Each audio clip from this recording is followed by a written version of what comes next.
Hello, my name is Zachariah with Old Man Gaming, and this is another Snap Judgment review. What is a Snap Judgment review? Well, I get about 5 to 10 hours with the game, and I'm trying to give you an idea whether you're going to like it right off the bat or not. Too often do game reviewers forgive early sections of the game because they have to play through the whole thing. Not here. We just play a little bit, little snippet, and then we give you an idea whether you're going to like it. Some disclaimers. That, coupled with the fact that I think games are one of the most subjective forms of art, I will not be giving a score on this review. Instead, I will give you an overview of what the game is. Then I will tell you the pros and the cons of the game in my point of view, as all reviews are. And then I'll tell you whether I personally will be sticking with the game outside the purposes of this video. And man, today am I very excited for this one. I've got to say, when I heard that Gun Games, the makers of Friday the 13th, were going to be doing a Texas Chainsaw Massacre, well, I expected it to be much like the former. A buggy kind of comedic mess that was really fun in group situations with your friends and role-playing, but not really a tight contender for matchmaking or competitive play.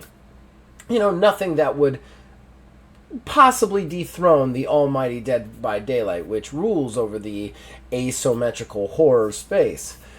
I am pleasantly surprised that Texas Chainsaw Massacre is a contender to the throne, although I do wish it was a little bit smoother. So what is Texas Chainsaw Massacre? That's what we're reviewing today. It is an asymmetrical horror. Unlike Dead by Daylight, it is 3v4, with the killers actually being much more restricted. They're not overpowered gods like they are in Dead by Daylight. Everybody plays third person instead of the killers being first person, so you get the same amount of vision and whatnot. However, the killers are then restricted by stamina. They can only run for a certain amount of time. They're also very, very mortal beings. They can't die, but they can be stunned. They can be tricked. There's all sorts of ways to mess with the killers. Games play out in one of three maps: the slaughterhouse, the gas station, or the family home. These maps are absolutely massive and incredibly complicated. They have a sub-level in the basement where all the players start out, and then a top level, the ground level, where the survivors can attempt to escape. Unlike Dead by Daylight, there is not a clear-cut way to get out. Dead by Daylight, you have to get the generators and then get to the exit before the killer kills all of you. With this one, it's much more undefined. There are valves to be twisted to open certain doors. Other doors need fuse boxes to open. Other doors need to have the lock picked. Car batteries turned off. And then, of course, the killers have things that they can do to make it even harder to get out by setting traps. Many killers have powers to actually set traps or to lock down doors, possibly to spit poison in other characters' eyes. So it becomes this very strategic kind of go-around. The survivors themselves can escape completely on their own, and they're not penalized for that, which I found very interesting and very cool. This is unlike Dead by Daylight. You can really go it alone as a survivor in this. And honestly, while I never won as a survivor, I got very close multiple times. On the killer side, there are 5 killers to choose from. However, you must have Leatherface in your group. It is, after all, the Texas Chainsaw Massacre, so Leatherface has to be there. I mean, you can change his skin, you can change other things, but he has to be on one side, so somebody has to be willing to play him. On the other side, there are 4 survivors. I think there's 5 total to choose from of the survivors as well.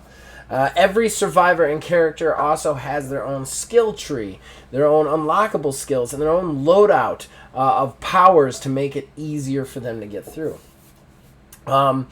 Survivors, of course, will have to do a mini-game anytime they're collecting something or trying to make things easier. What I did enjoy about this is the mini-games actually kind of differ. They have the still basic idea, which is slowly as you do the thing, you make more noise. So every so often you have to stop doing the thing and wait so that the noise will go down and then start doing the thing again. You also have a button that you can either hold for it to slowly go up while the noise slowly goes up, or you can tap it, which will give you big chunks of the bar, which will give you big chunks of the bar, but will also give you big chunks of sound. Then, of course, there's Grandpa. Grandpa is this old man, the head of the family, where the killers are actually trying to feed him blood that they get from wounding the survivors, killing the survivors, and other little places that are just stuck around the map. Giving Grandpa blood will give you access to new powers as a killer. It will also allow you to see more things, and it will also eventually, once you level them all the way up, allow you to just see where the survivors are, which makes things very interesting. There is a give and take. There isn't, when you're playing killer, it's not just about murder. There is a strategy to it, which I found very interesting. I did notice a lot of the reviews online said that there wasn't enough variation in this game. There weren't enough maps. And while I'd love to see more maps, I cannot stress enough how large and complicated these maps are. I have played for 5 hours at this point, and I am still get very confused, especially in the basements of these properties. They're mazes with tons of different things to interact with, doors to open, things to move, things to avoid, and I think that's really cool that these maps are so intricate and large. I never feel bored by playing in them.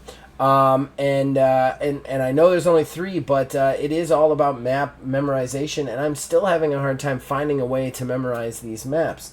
I think that's really, really awesome, and I think I like that part of this. As you play, you will gain player level. You'll gain experience from your matches, and that experience transfers each level into skill points, which then you can place into the characters you want. We're going to talk about this in pros and cons, specifically the con part, but I do really enjoy the fact that you're able to actually level these killers up, give them new stuff, give them new abilities. With Dead by Daylight, it's more like a loadout, and they're all things that you spend constantly, and you're constantly trying to get them back. I very much prefer the skill point system that they have here in Texas Chainsaw Massacre, although it is flawed, and we're going to talk about that. That being said, let's go ahead and get into the pros and cons. Pros, right off the bat, the 3v4 mix-up. I was not expecting Gun to innovate in this space. No offense to Gun whatsoever. Friday the 13th was fun, but it was very buggy at launch. It stayed pretty buggy for most of it, and it was never something that was very competitive. While it did kind of like a little bit spawn that asymmetrical horror kind of feel to it, Dead by Daylight kind of did everything better, with the exception of just the good-natured fun that you could have in Friday the 13th. So again, like I said, when I heard about this, I was not expecting a contender to the throne, but they have definitely done a ton of stuff here to not just innovate, but make this a compelling asymmetrical horror. The 3v4, while we're also going to kind of talk about in the cons, I think is a great idea. I love the idea of the killers having to use strategy, having to actually play the game of chess with the survivors, instead of just unwantonly hunting and basically playing a giant game of hide and seek.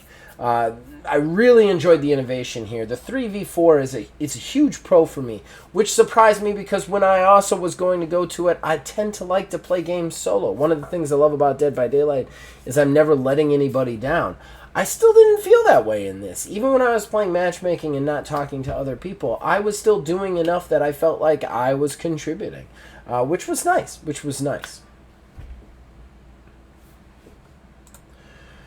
This is going to dovetail right into my next pro, which is the strategy that goes into this game. The killer strategy is like, there's so much more in-depth strategy, in my opinion, in this than Dead by Daylight. And I love Dead by Daylight. I'm not saying Dead by Daylight is a bad game, but Dead by Daylight, you get a certain number of perks that you can unlock, and you get a certain number of like one-time use items that you have to constantly keep unlocking through leveling and experience. But there isn't that much, it doesn't make you that much different.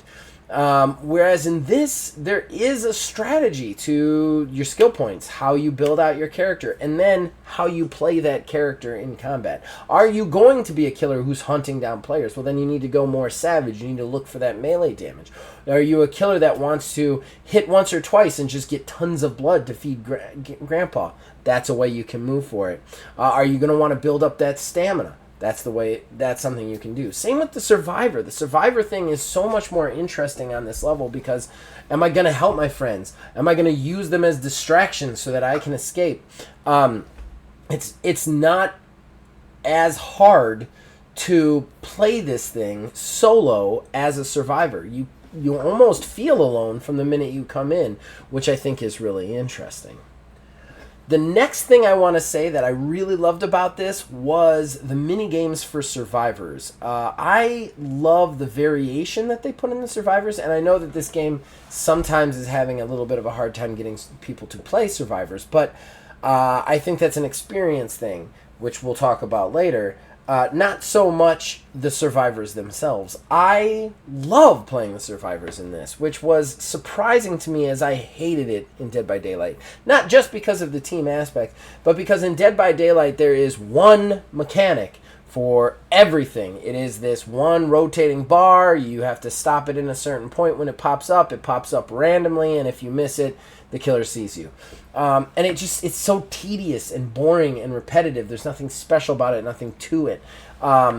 With this, there are different mini games. One for opening, picking a lock. One for the sound. One for breaking off.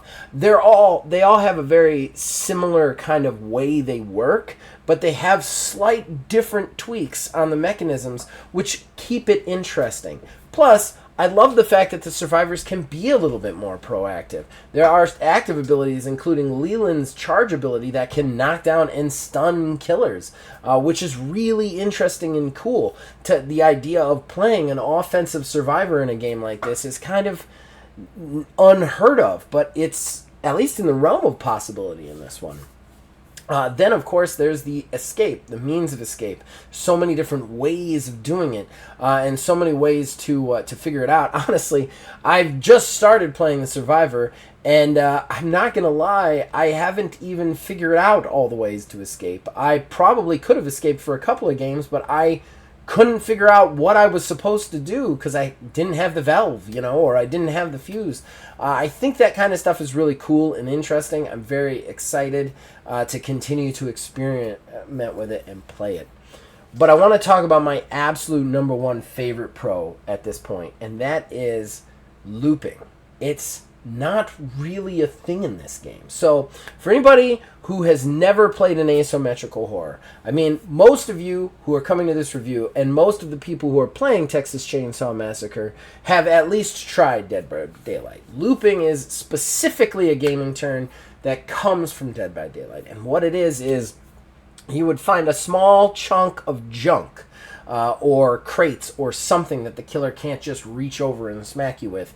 And you would basically play Ring Around the Rosie with the killer, constantly moving around it, and if the killer started going the other way, you went the other way, just keeping the killer in this little loop while the other people, do the generators, which is what they need to do to get everybody out.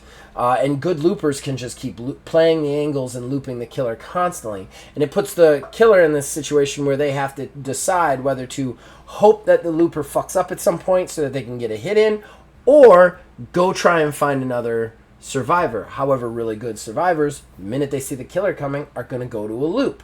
And I'm not saying this makes Dead by Daylight bad. In no way, shape, or form. However, it is the most irritating thing about playing it. It makes things weirdly boring and silly. Whereas, I'm not going to lie, there's almost no looping in Texas Chainsaw Massacre for two reasons. Number one, they don't really leave any small piles of junk anywhere, and when they do, they put these chickens next to them, which alert everybody to your location, which is the second reason that you can't really loop in this. There's 3 killers. If you loop somebody for more than a couple of times, the other killer comes and heads you off and kills you.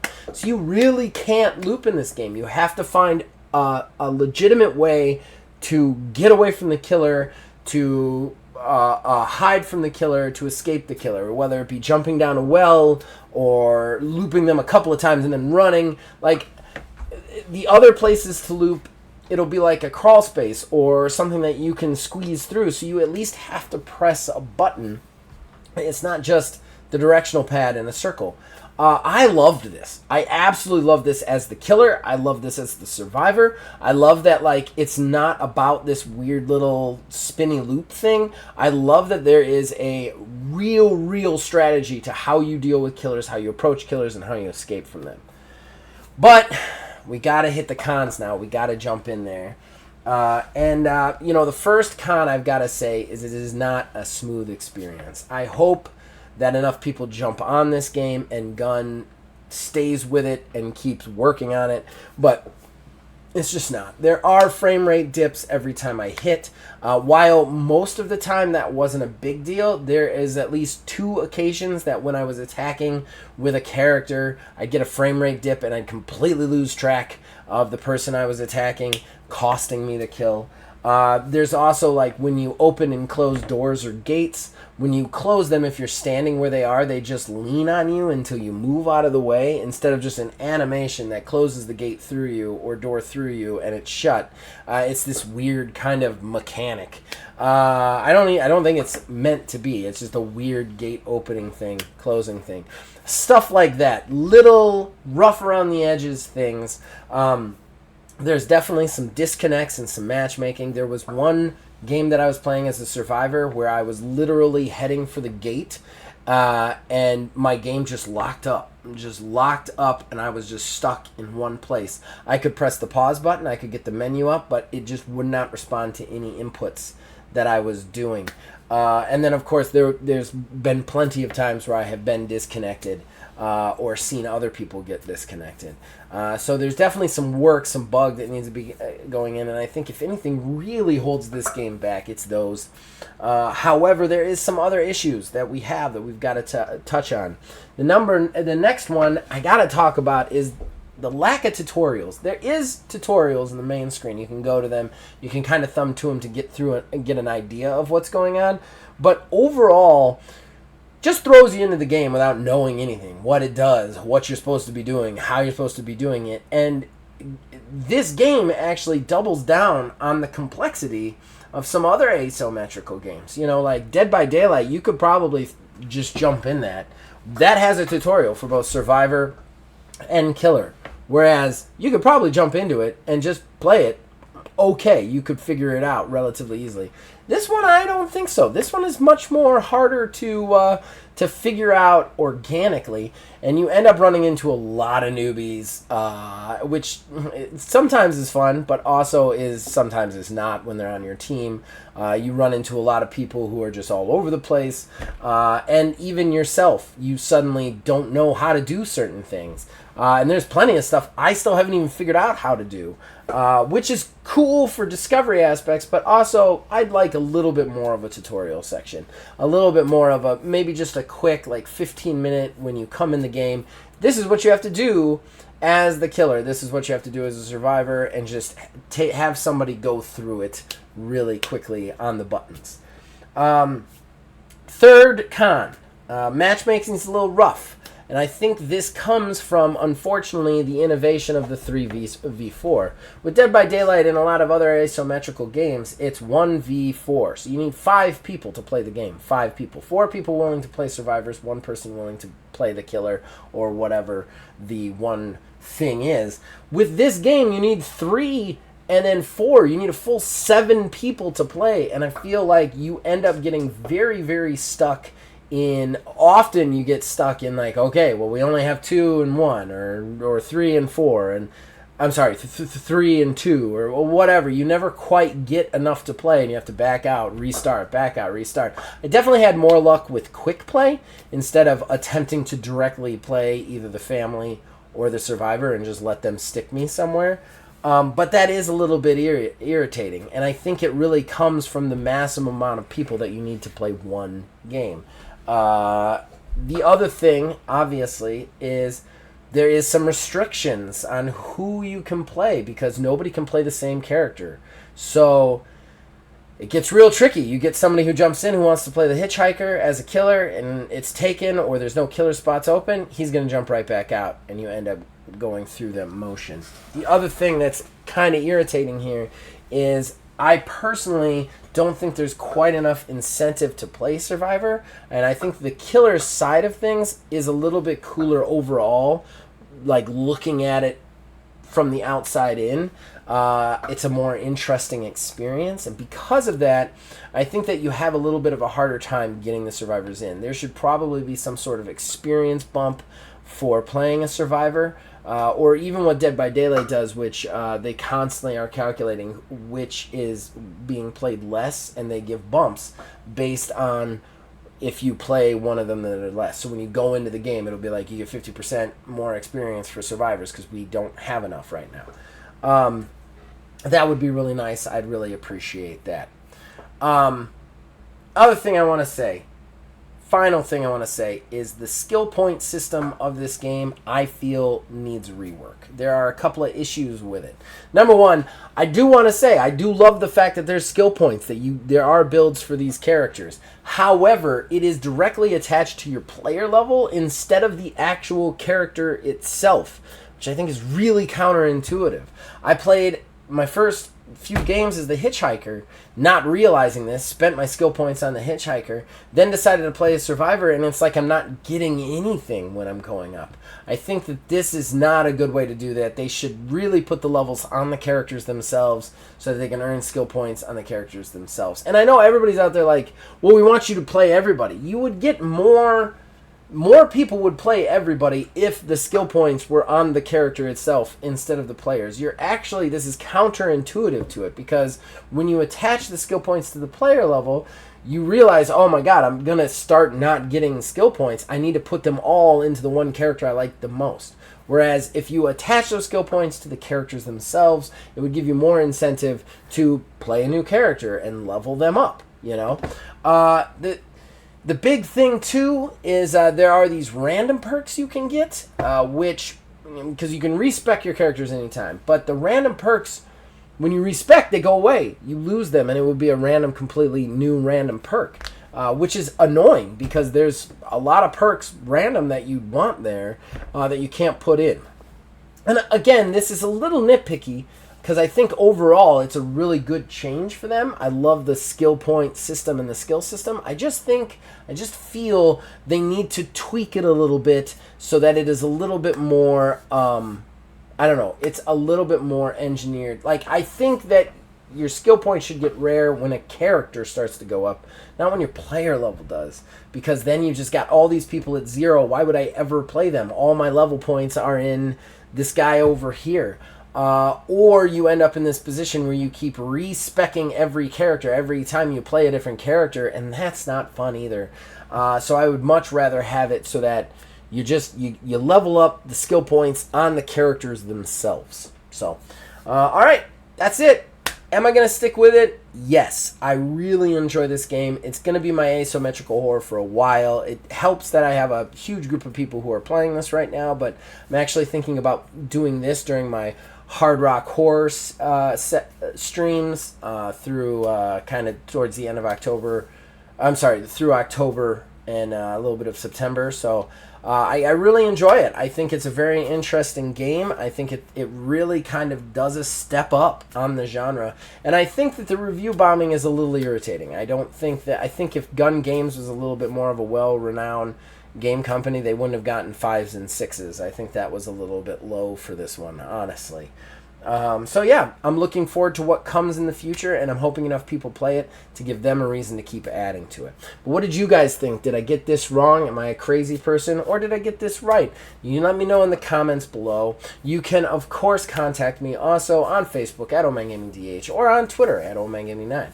You can just join my Discord, which the link is in the description below, and influence this and all of our shows from there.